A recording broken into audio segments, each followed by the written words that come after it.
Inilah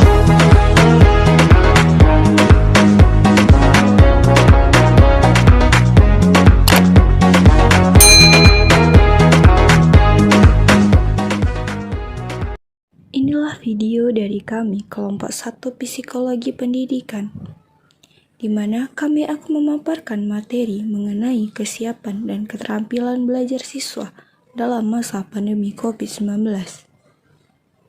Adapun kami dari kelompok 1 yang beranggotakan 5 orang. Langsung saja, mari kita simak videonya.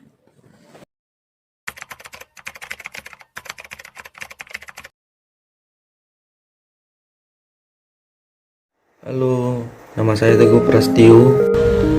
Halo semuanya, perkenalkan namaku Wanda Hafizah Rahab. Halo semuanya, perkenalkan nama saya Fadila Khairunisa. Perkenalkan, nama saya Jelitari Amasari Boru Pak Pahan. Halo, perkenalkan nama saya Bernas Natania Telambanu. Halo semuanya, perkenalkan namaku Wanda Hafizah Rahab dengan NIM 42011111051. Nah, di sini aku bakal ngejelasin tentang keterampilan belajar dan peralihan model pembelajaran pada masa pandemi. Nah, keterampilan belajar yang harus dimiliki oleh siswa menurut tim Satgasus 3 SCPD ada beberapa, yakni yang pertama mengatur waktu belajar, membaca buku, menghafal pelajaran, mengikuti pelajaran di kelas, mencatat, lalu meringkas buku, belajar kelompok, mengingat, konsentrasi, ketahanan dalam belajar, menyelesaikan tugas sekolah, dan persiapan ujian. Nah, setiap proses pembelajaran yang dilakukan oleh siswa itu bertujuan untuk mencapai target dan kesuksesan pelaksanaan pendidikan. Untuk mencapai kesuksesan itu, setiap siswa itu diharapkan memiliki keterampilan belajar yang sudah aku sebutkan tadi. Nah, keterampilan belajar ini harus mampu ditingkatkan oleh setiap siswa, baik dalam keadaan langsung maupun dalam keadaan daring seperti saat ini. Nah, dikatakan penting karena keterampilan-keterampilan belajar yang sudah aku sebutkan tadi sangat besar peranannya dalam meningkatkan hasil belajar dari setiap siswa. Misalnya, apabila seorang siswa tidak mampu untuk mengatur waktu dalam belajar, maka ia akan mengalami kesulitan dalam proses belajarnya. Terus selanjutnya, misalnya dia nggak punya keterampilan dalam membaca buku, tentu dia bakalan sulit untuk memahami apa dari isi buku atau sesuatu yang dia baca. Nah, begitu seterusnya untuk keterampilan-keterampilan yang lainnya. Nah, perlu ditekankan bahwa keterampilan-keterampilan belajar yang udah aku sebutkan tadi itu sangat penting untuk para siswa agar mereka bisa meningkatkan hasil belajar mereka. Nah, selanjutnya di sini aku juga bakal ngejelasin tentang peralihan model pembelajaran pada masa pandemi.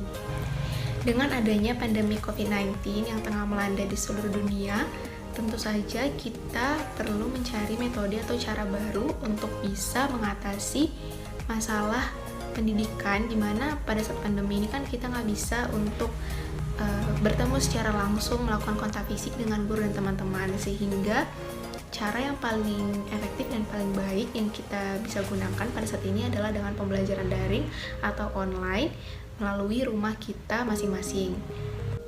Nah, dengan pembelajaran daring atau online seperti ini, ada beberapa media atau aplikasi yang bisa kita gunakan seperti Zoom, Google Meet, Google Classroom, grup WhatsApp, dan lain sebagainya. Nah, dengan pembelajaran daring atau online seperti saat ini, bukan berarti kita itu nggak bisa maksimal dalam memahami atau mengerti suatu pelajaran yang dibawakan di kelas. Ada banyak sekali cara dan media yang bisa kita pakai untuk dapat menunjang pemahaman kita terhadap materi yang sudah dijelaskan dosen ataupun guru-guru di sekolah. Contohnya nih, salah satu yang paling efektif banget di aku pada saat masa pandemi seperti ini tuh adalah dari aplikasi YouTube.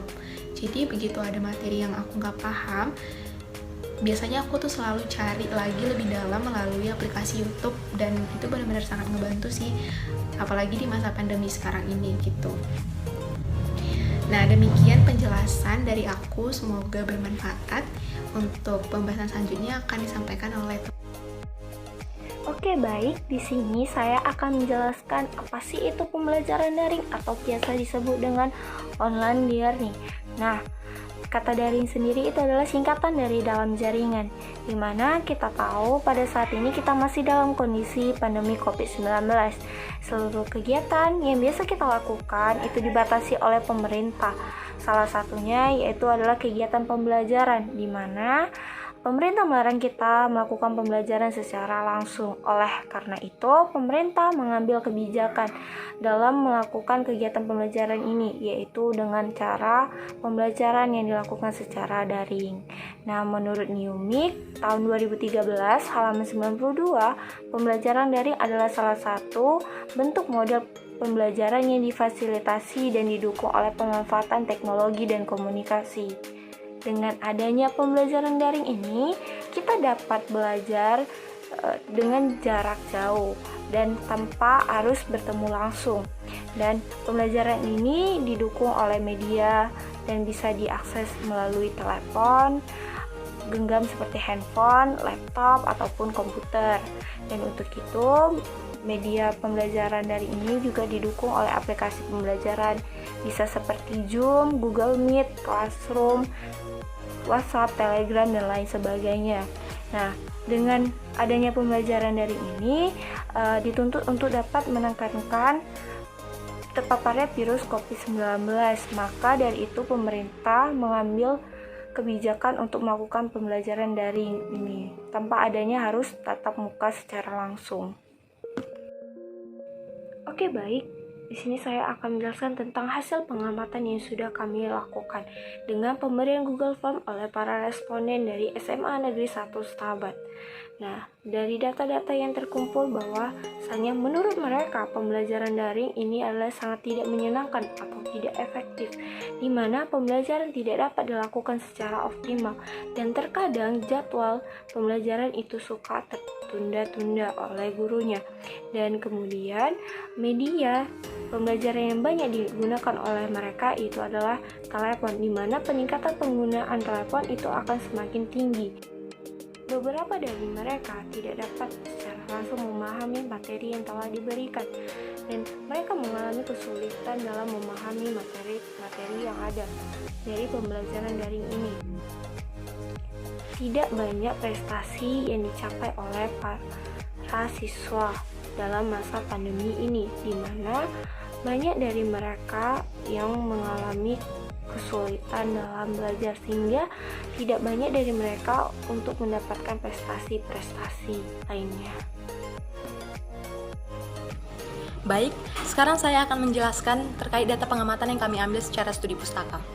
Adapun data pengamatan ini kami ambil dari sebuah artikel, di mana data pengamatan ini dikumpulkan oleh mahasiswa dari responden di Jakarta dan sekitarnya melalui survei penelitian daring dengan menggunakan Google Form.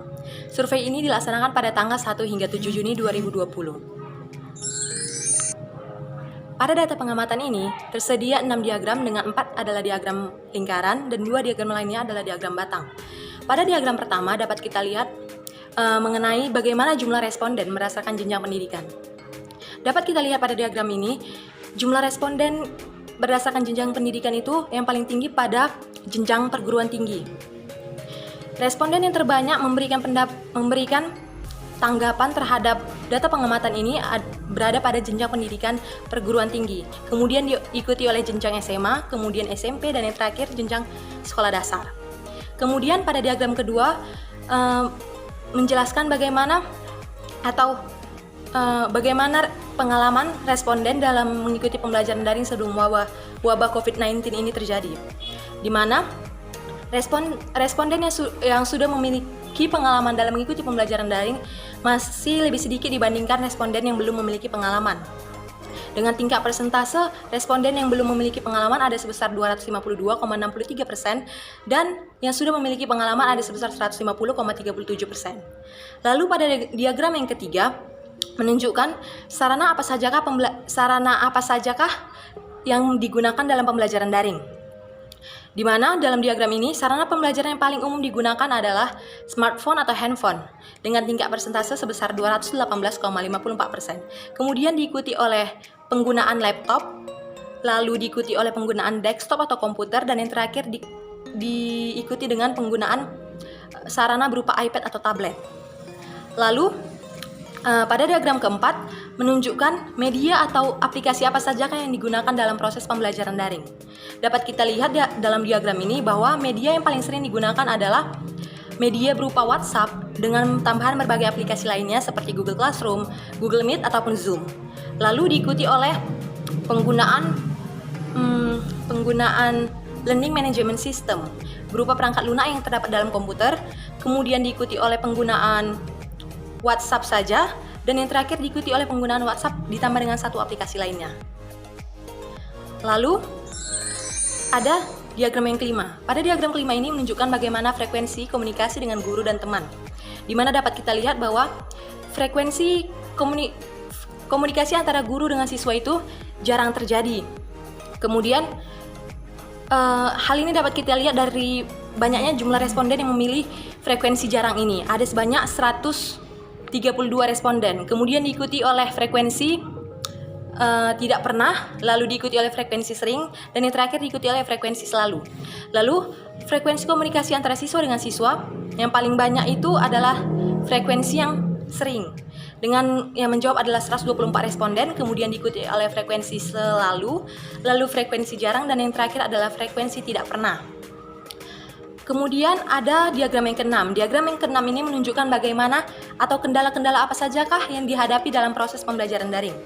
Di mana kendala utama yang paling sering dihadapi dalam pembelajaran daring ini adalah kendala terkait diskusi antara guru dengan siswa. Diskusi yang dilakukan antara guru dengan siswa ini sangat sulit untuk dilakukan karena adanya keterbatasan antara ruang dan waktu. Kemudian ada kendala yang kedua adalah media atau aplikasi yang tidak mendukung. Hal ini kemungkinan bisa jadi karena siswa atau responden belum dapat menggunakan aplikasi itu dengan baik, ataupun dalam menginstal atau mendownload aplikasi kemungkinan tidak cukup untuk dalam ruang penyimpanan handphone atau smartphone. Lalu ada kendala yang ketiga adalah terlalu banyaknya tugas. Kemudian ada kendala yang keempat, diskusi dengan teman sulit. Kemudian yang kelima ada sinyal internet lemot atau jaringan yang tidak stabil. Kemudian ada yang keenam adalah boros paket data atau boros jaringan data. Kemudian yang terakhir ada suasana rumah yang kurang kondusif atau suasana rumah yang dapat memecahkan konsentrasi siswa atau pelajar. Sekian dari yang dapat saya sampaikan terkait materi saya. Terima kasih. Nah, materi yang akan dijelaskan selanjutnya yaitu kendala pembelajaran daring. Berdasarkan penelitian yang telah kami lakukan sebelumnya, yaitu melalui Google Forms, studi pustaka, maupun diagram yang telah ditampilkan sebelumnya, maka kami peneliti menemukan bahwa terdapat beberapa kendala-kendala dalam pembelajaran daring yang sering dan kerap kali dirasakan oleh peserta didik. Di antaranya yaitu yang pertama, keterbatasan sarana dan prasarana termasuk jaringan internet. Yang kedua, kurangnya komunikasi antar guru dengan murid. Yang ketiga, keterbatasan biaya dalam pembelian kuota. Yang keempat, suasana belajar yang kurang kondusif. Yang kelima, tugas-tugas yang diberikan sangat banyak. Dan yang keenam, sulit konsentrasi dan kurang dapat memahami pembelajaran yang dijelaskan. Dan yang terakhir yaitu yang ketujuh, metode pembelajaran yang sangat membosankan. Nah, selain itu adapun dampak dari pembelajaran daring yaitu peserta didik kurang dapat memahami pembelajaran dengan baik. Yang kedua, ada peserta didik banyak yang tidak melakukan pembelajaran dengan konsentrasi. Yang keempat, kurangnya komunikasi dengan guru maupun teman yang sebaya mengakibatkan peserta didik kurang mampu untuk bersosialisasi. Yang keempat, pencapaian belajar menurun. Yang kelima, membuat peserta didik menjadi bosan dan menjadikan media belajar tersebut menjadi alat pelarian dari rasa bosan yang mereka alami. Selain dampak negatif, ada pun dampak positif dari pembelajaran daring, yaitu pertama, memutus rantai penyebaran COVID-19. Yang kedua, melatih kemampuan pendidik serta peserta didik dalam memanfaatkan alat teknologi informasi. Yang ketiga yaitu melatih peserta didik untuk bertahan dalam perubahan. Baik, selanjutnya yaitu ada dampak pembelajaran daring terhadap keterampilan belajar siswa. Berdasarkan penelitian yang kami lakukan melalui pemberian kuesioner dan juga studi pustaka, melalui beberapa jurnal, kami menemukan beberapa dampak pembelajaran daring terhadap keterampilan belajar siswa, yaitu yang pertama, siswa kurang memahami bahan ajar yang diberikan, dikarenakan siswa menganggap pembelajaran daring tidak memuaskan, kurang efektif, tidak menyenangkan, membosankan, dan sulit dimengerti dengan baik. Yang kedua, adanya guru yang memiliki ketepatan pada waktu dalam pembelajaran proses pembelajaran. Yang ketiga, ada siswa kurang memperoleh prestasi yang memuaskan dalam proses pembelajaran, dikarenakan ada acara perlombaan kejuaraan atau sudah dibatasi. Solusi untuk mengatasi dampak pembelajaran daring yaitu menurut jurnal yang berjudul Dampak COVID 2019 pada Pendidikan di Indonesia, Sekolah, Keterampilan dan Proses Pembelajaran, karya Rizkon Halal Aji. Solusi yang dilakukan yaitu pertama, pemerintah menyediakan anggaran dana. Yang kedua, orang tua sebagai pendidik utama dalam rumah. Yang ketiga, guru bukan hanya memberikan tugas tetapi harus mampu mengutamakan ingarso sung tulada ing matfa mangun karsa tut uri handayani. 4. Sekolah memfasilitasikan perubahan apa saja yang diberikan menyangkut pendidikan siswanya.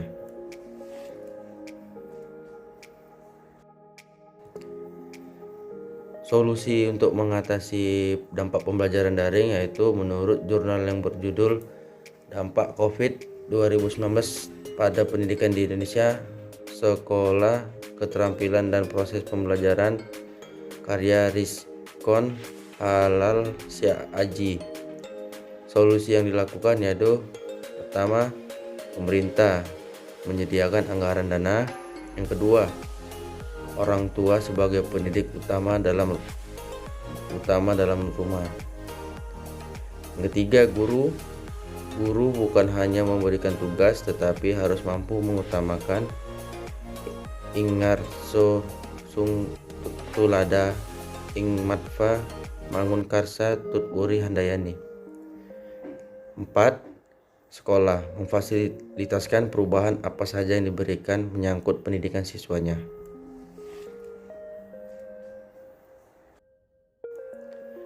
Yang ketiga, guru bukan hanya memberikan tugas tetapi harus mampu mengutamakan ingarso sung tulada ing matfa mangun karsa tut uri handayani. 4. Sekolah memfasilitasikan perubahan apa saja yang diberikan menyangkut pendidikan siswanya. Kesimpulan dari materi yang telah kami sampaikan adalah bahwa pembelajaran daring adalah kegiatan pembelajaran yang dilakukan dengan memanfaatkan media elektronik dan juga internet. Pada masa pandemi sekarang ini, pembelajaran daring adalah satu-satunya metode yang dapat digunakan melaksanakan proses pembelajaran. Walaupun pembelajaran daring ini sulit untuk dilaksanakan oleh setiap kalangan, baik pendidik maupun peserta didik. Namun kita harus mampu untuk membiasakan diri agar kita dapat memperoleh capaian pendidikan yang baik dan meningkatkan keterampilan belajar yang baik.